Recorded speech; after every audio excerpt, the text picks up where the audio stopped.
Halo semua, di sini dengan Moldi. Saat ini saya akan melakukan video review bagian kedua dari K-Touch Lotus 2. Sebelumnya, mungkin saya belum sampaikan bahwa layar bagian depan menangkap banyak glare atau pantulan. Jadi saat ini saya matikan biar teman-teman bisa ngelihat ininya, bisa ngelihat kualitas dari gambarnya sendiri. Bisa kelihatan cukup baik ya ketika misalnya kondisi kurang cahaya seperti ini. Oke, di bagian kedua kita akan ngebahas masalah kamera, gaming, dan kesimpulan. Lanjut aja kita ke kamera. Diberikan kamera dengan sensor 5 megapiksel. Mungkin terbilang ya biasa-biasa saja. Cuman yang unik dari sisi kameranya adalah dia K-Touch memberikan begitu mungkin bisa terbilang banyak fitur yang cukup praktis untuk digunakan. Sebagai contoh seperti ini. Di settingan default ada yang namanya aspek rasio. Aspek rasio ini ada 16:9, itu mungkin aspek rasio yang biasa digunakan sama monitor, dan 4:3 yang digunakan pada misalnya semisal TV atau iPad gitu. Ketika misalnya kita melakukan pengambilan gambar dengan aspek rasio 4:3, hasil yang dikeluarkan adalah 5 megapiksel. Namun ketika kita menggunakan aspek rasio 16:9, misalnya teman-teman pengen menggunakan foto ini sebagai wallpaper di monitor dengan aspek rasio 16:9, gambar akan terasa lebih lebar, namun kekuatannya akan menurun menjadi 3,7 megapiksel. Hal ini biasa terjadi memang kalau misalnya sebagai contoh aja di Galaxy S4 atau Galaxy S4, ketika misalnya aspek rasionya 4:3 akan menghasilkan gambar 13 megapiksel. Namun ketika misalnya menggunakan aspek rasio 16:9, megapikselnya menjadi 9,3 megapiksel. Tolong benarkan kalau saya salah. Oke. Jadi teman-teman bisa memilih aspek rasio yang digunakan, dan kelebihan dari menggunakan aspek rasio 16:9 adalah mereka, ini pertama kalinya saya lihat di sebuah ponsel ya, mungkin saya tidak banyak memegang ponsel. Ya, dia memiliki fitur seperti Galaxy S4, yaitu dual shoot. Jadi kita bisa mengambil gambar atau merekam video secara bersamaan. Sebagai contohnya gini. Ya. Foto yang ada di galeri akan seperti ini. Jadi ada gambar dari saya yang melakukan foto. Oke, itu salah satu fiturnya. Fitur yang selanjutnya yang ada adalah fitur yang diberikan adalah ada panorama, HDR, smile, speedly, dan normal.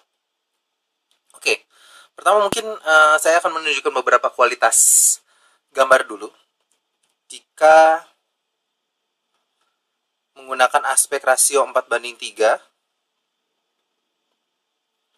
dengan kondisi normal di luar ruangan. Ini gambarnya.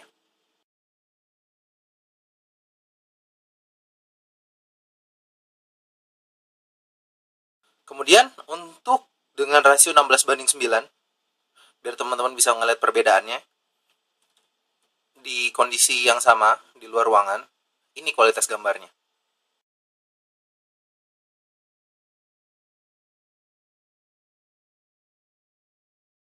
Oke, untuk dual kamera dengan kondisi dual shoot dengan 16:9 pun teman-teman bisa lihat gambarnya.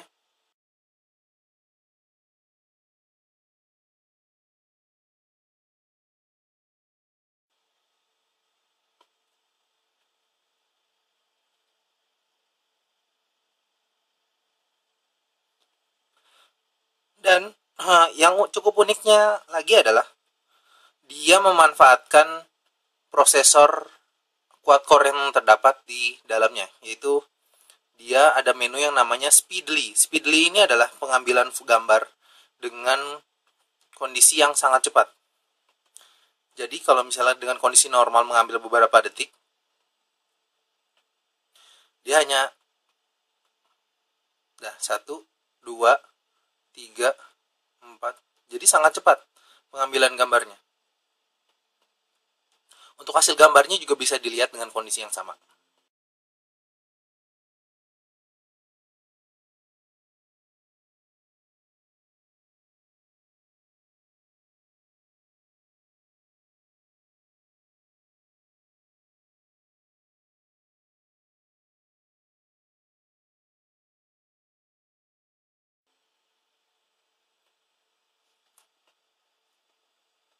Nah, yang lebih uniknya adalah dia memiliki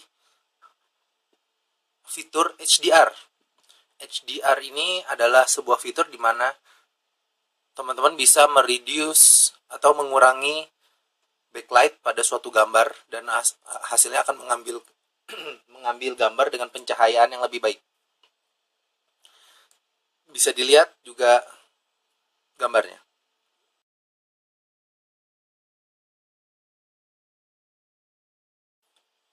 Di sisi video,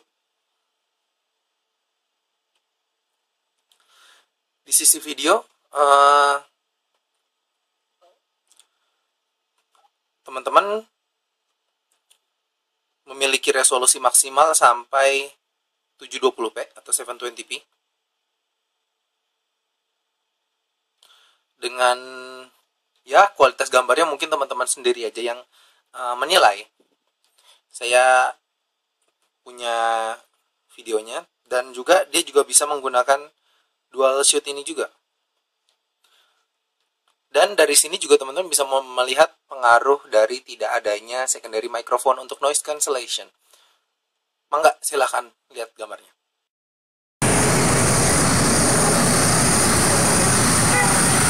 Kalian cek audionya.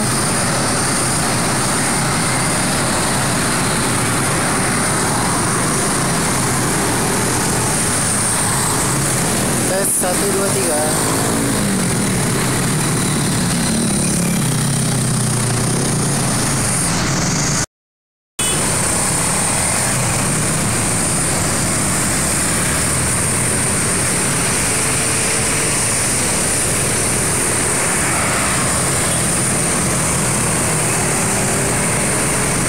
Unik.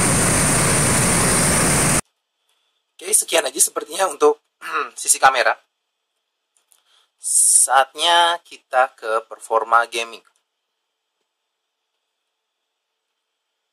Di sini kita ada beberapa game, maaf saya tidak memberikan request untuk gaming ya.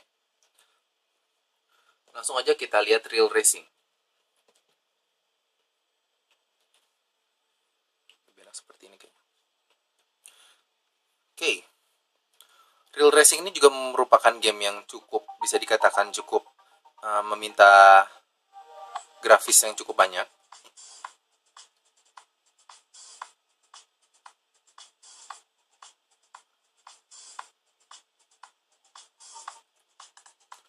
Gak kelihatan karena glare ya. Maaf, saya akan matikan lampu dulu. Oke, terlihat lebih baik. Kita akan mulai bermain mungkin di sini.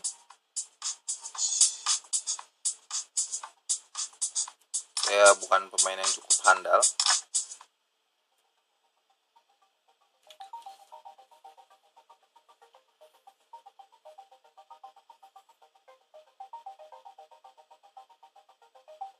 Di sini juga bisa sekalian dilihat tes dari accelerometer berjalan tanpa masalah.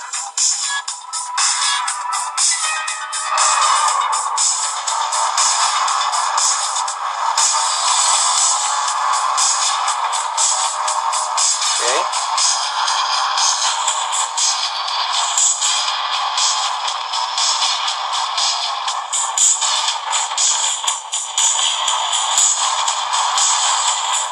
bisa dilihat walaupun dengan kondisi begitu banyak unit yang berjalan, maksud saya banyak mobil yang digunakan di sini, itu per unitnya akan memberikan kerja tambahan kepada prosesor, cuman tampak tidak ada masalah dalam hal ini.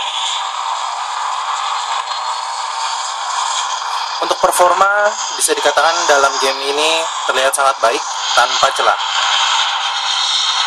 Maaf, saya kurang agak susah untuk memainkan belakang sini. Oke, mungkin sekian aja. Itu untuk real racingnya. Coba kita gunakan Minecraft. Sebenarnya Minecraft memiliki grafis yang bisa dibilang mungkin ya lumayan berat untuk ponsel. Cuman yang kekuatan terbesar dari dia adalah dia memiliki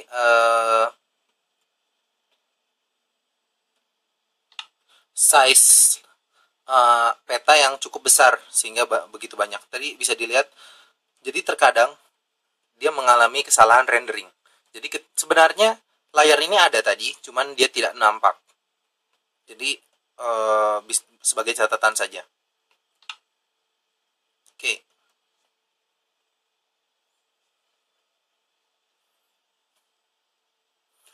Oke, bisa dilihat saya ada di mana ini.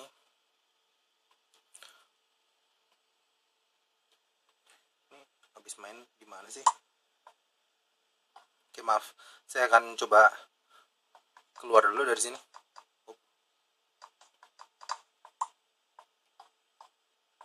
Oke. Bisa dilihat tadi ya. Saya mengalami keluhan, mungkin keluhan minor atau keluhan yang kecil dalam memainkan game ini. Karena kalau dari teman-teman lihat mungkin tidak ada masalah. Cuman saya agak sedikit pusing karena efek yang ditimbulkan oleh gambar yang berteknologi TFT ini. Karena kamera terdiri dari satu lensa, mungkin tidak akan terasa ada masalah. Cuman mata manusia itu, mata saya terdiri dari dua lensa. Jadi mata kiri saya melihat gambar seperti ini. Dan mata kanan saya melihat gambar seperti ini. Terlihat terjadi perbedaannya kan? Jadi ini bagaikan melihat gambar atau melihat permainan yang dengan kondisi kecebur. Ya, dengan kondisi dengan mata satu agak tertutup. Jadi gambarnya juga bisa teman-teman lihat.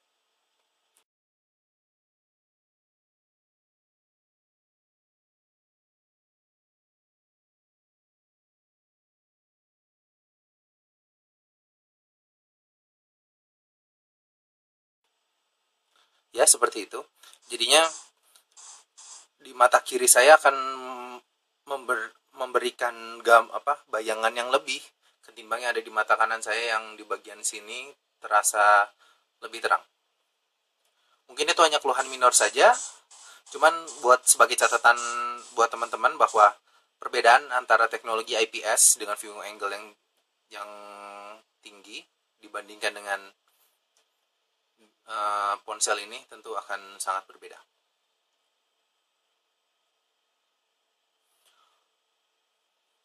Tapi overall untuk masalah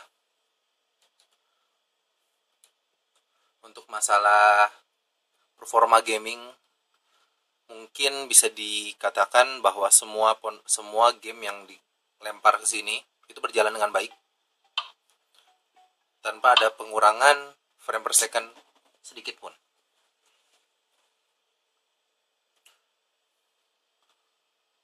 Ini saya akan mencoba tes gaming yang lainnya.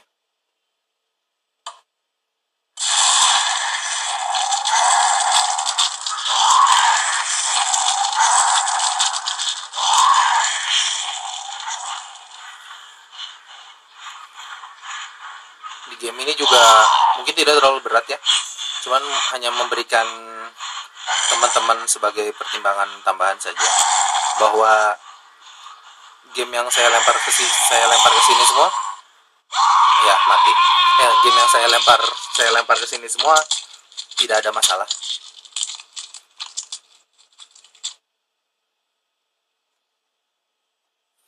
Dan untuk game yang lainnya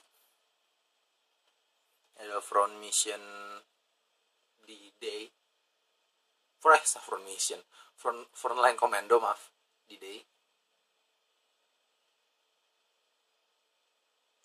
Ya, sembari menunggu mungkin bisa dilihat pemenang dari kontes pulsa.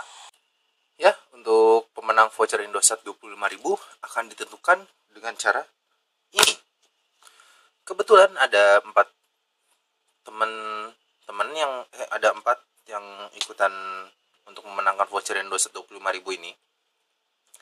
Jadinya kita tentukan dengan cara seperti ini.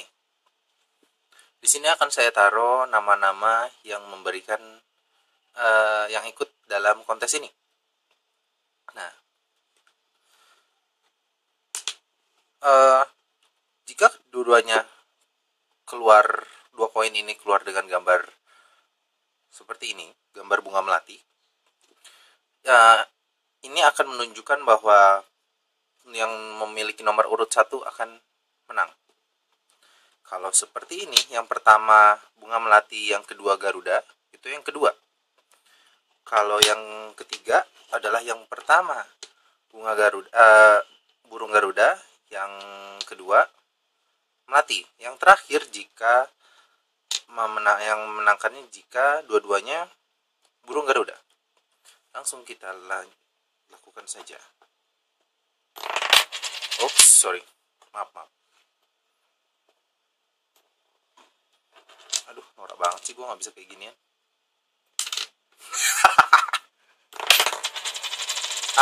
Burung Garuda tuh. Satu lagi. Ya. Yang kedua juga, tidak dapat, berarti saya tidak bisa ngasih lihatnya ya.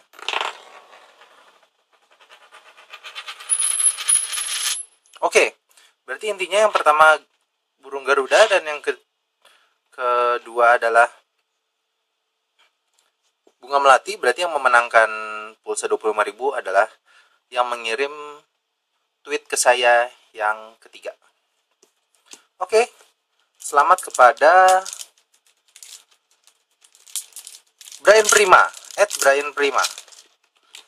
Voucher ini milik Anda.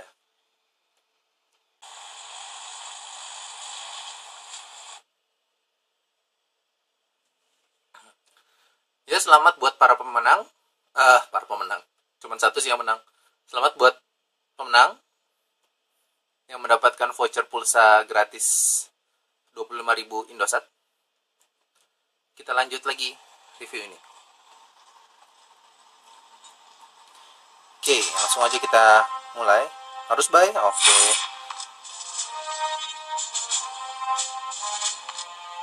Maaf.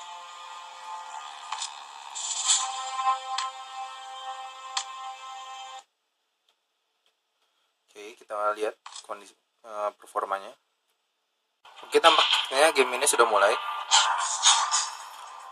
Kita akan coba lanjutkan saja. Nah, oke.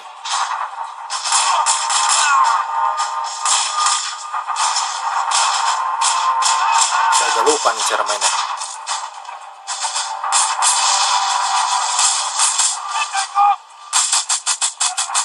Oke.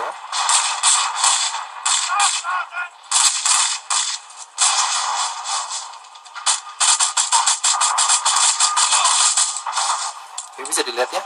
Tidak ada masalah di sini.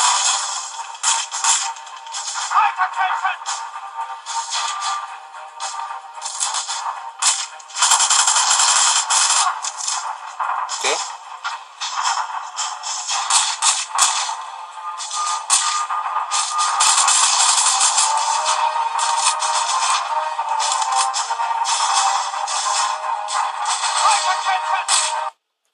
Jadi untuk performa gaming mungkin bisa dikatakan tidak ada masalah.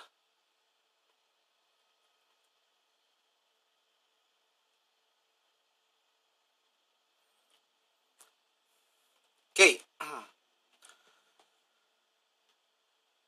Kesimpulannya adalah dengan harga yang ditawarkan dan performa yang diberikan justru bisa dibilang sangat menggiurkan ya. Cuman ada beberapa poin yang harus teman-teman ingat, yaitu mungkin cuman ada dua saja. Yaitu yang pertama, saya memiliki masalah di kekuatan baterai, dan juga saya memiliki masalah di layarnya ini. Setelah beberapa kali menggunakan layar IPS, mungkin saya jadi ketagihan, bisa dibilang seperti itu. Sekali lagi, itu hanya keluhan minor. Mungkin ada teman-teman yang tidak merasakannya ketika membeli, cuman itu hanya apa yang saya rasakan, akan saya katakan kepada teman-teman.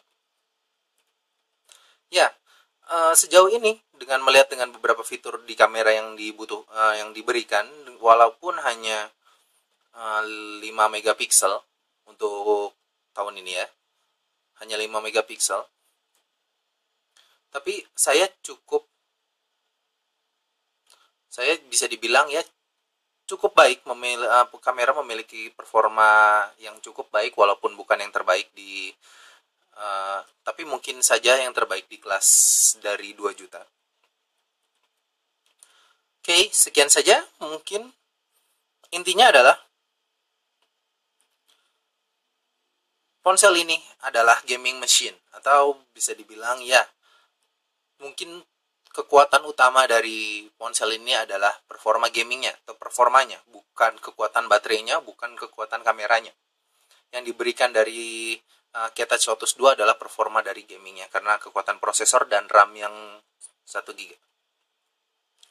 Ya, sebagai pertimbangan buat teman-teman aja. Jadi ketika kalau misalnya ingin menggunakan ini, berarti harus menyiapkan baterai cadangan, karena tidak sampai 1 hari penggunaannya. Oke, sekian saja. Kurang lebihnya mohon maaf. Kalau misalnya ada kata-kata yang salah, mungkin tolong dimaafkan, dan mohon beri tombol like pada video ini kalau biar saya lebih termotivasi. Dan jangan lupa untuk di-share kemana aja, terserah, biar kita saling berbagi informasi mengenai ponsel, agar tidak salah memilih ketika membeli ponsel, karena ponsel bukan barang yang murah. Sekian aja dari Moldi.